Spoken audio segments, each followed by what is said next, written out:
안녕하세요. 오늘 저희가 함께 살펴볼 자료는 2025 암호화폐의 대불장 시나리오와 위험 요소라는 제목의 분석입니다. 네, 안녕하세요. 이게 뭐냐면 2025년 6월 중순쯤에 어쩌면 암호화폐 시장에 엄청난 상승장이 올 수도 있다. 뭐 이런 전망인데요. 그렇죠. 근데 이제 그에 따르는 위험 요인들도 같이 분석한 자료죠. 맞아요. 그래서 오늘 저희 목표는 이 예측이 어떤 근거들을 가지고 있는지 또 뭘 조심해야 하는지 이걸 좀 깊이 파헤쳐 보는 겁니다. 네, 근데 시작하기 전에 원본 자료에서도 분명히 얘기했지만 이게 뭐 100% 확정된 미래는 아니라는 거. 아, 그럼요. 그냥 하나의 가능성, 참고 자료 정도로 봐야겠죠? 추세 파악용? 네, 맞습니다. 그런 관점으로 접근하는 게 중요해요. 좋습니다.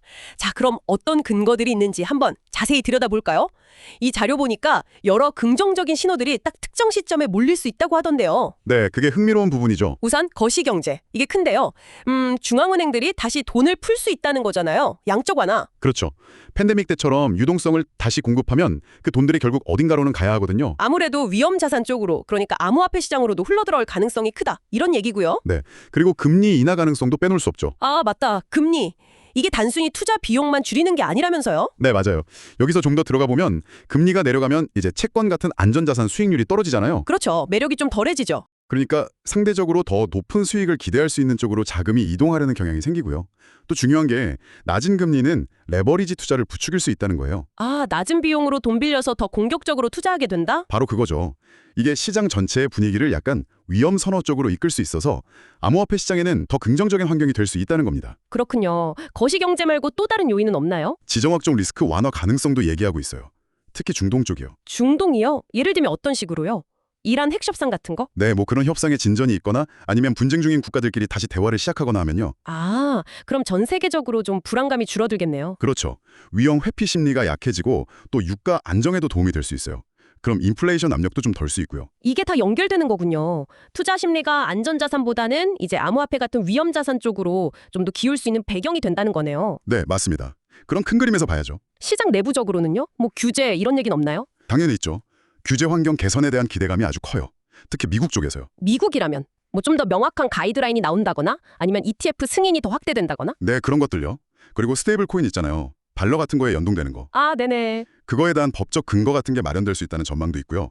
또 중국 쪽 정책 변화 가능성도 조심스럽게 언급되고 있어요. 규제가 명확해지는 게 왜 그렇게 중요하죠? 아, 그건 정말 중요해요. 왜냐면 그동안 규제가 불확실해서 못 들어오고 있던 거대 기관 투자자들이 있거든요. 아, 망설이고 했던 큰 손들. 그렇죠. 수조 달러 규모의 자금이 움직일 수 있는 명분이 생기는 거예요. 본격적으로 시장에 진입할 수 있는 길을 열어주는 거죠. 와, 그건 정말 큰 변화겠는데요. 제가 이 자료 보면서 진짜 흥미로웠던 건 그 아마존이나 월마트 얘기였어요. 아, 네. 대형 기업들의 스테이블 코인 진출 가능성. 맞아요. 이런 거대 기업들이 자체 스테이블 코인을 만들어서 시장에 뛰어든다. 이게 진짜 가능할까요?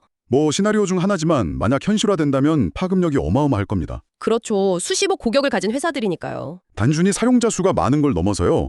이 기업들의 결제 시스템이나 뭐 아마존 같은 경우는 AWS 인프라, 월마트는 글로벌 유통망이랑 블록체인이 결합된다는 거거든요. 아, 그건 진짜 게임 체인저가 될 수도 있겠네요. 암호화폐가 그냥 투기 대상이 아니라 진짜 실생활 결제 수단으로. 네, 실생활에 통합되는 거죠.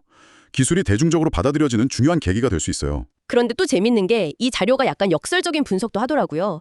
전쟁 같은 불안한 상황이 오히려 암호화폐에 좋을 수도 있다. 네, 그런 관점도 있어요.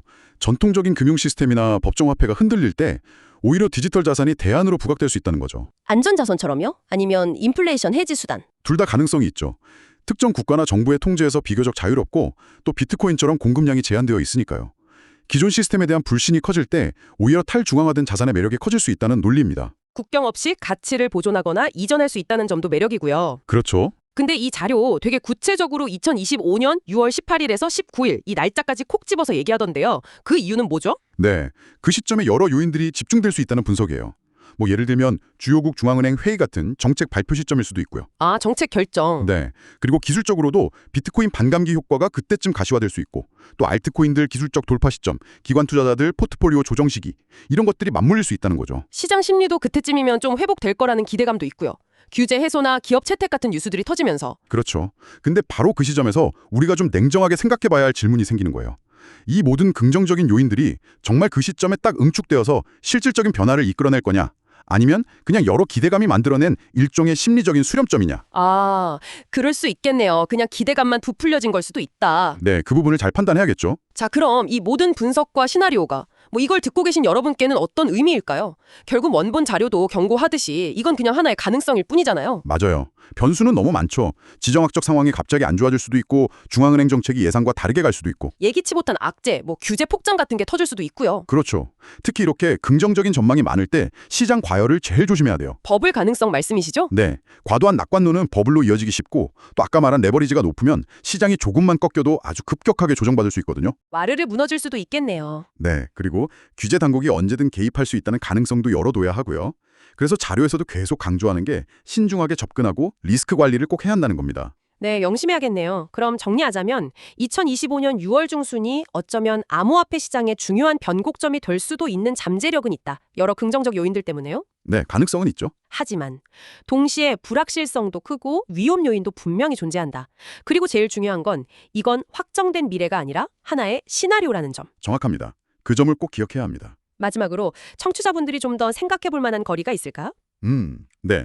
이 자료가 보여주는 건 결국 여러 요인들이 어떻게 서로 영향을 주고받으면서 특정 결과를 만들어낼 수 있는지 그 과정이거든요. 그렇죠. 단순히 가격이 얼마가 될 거다 이게 아니라 네.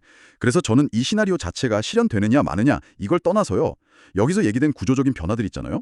예를 들어 아까 말한 아마존이나 월마트 같은 거대 기업이 진짜 스테이블 코인을 도입한다면 그건 정말 큰 변화죠. 네, 그런 변화가 이 시나리오랑 상관없이 장기적으로 봤을 때 여러분의 일상이나 혹은 더 넓게는 금융 시스템 전체에 어떤 의미를 가질 수 있을지 한번 고민해 보시는 건 어떨까 싶어요.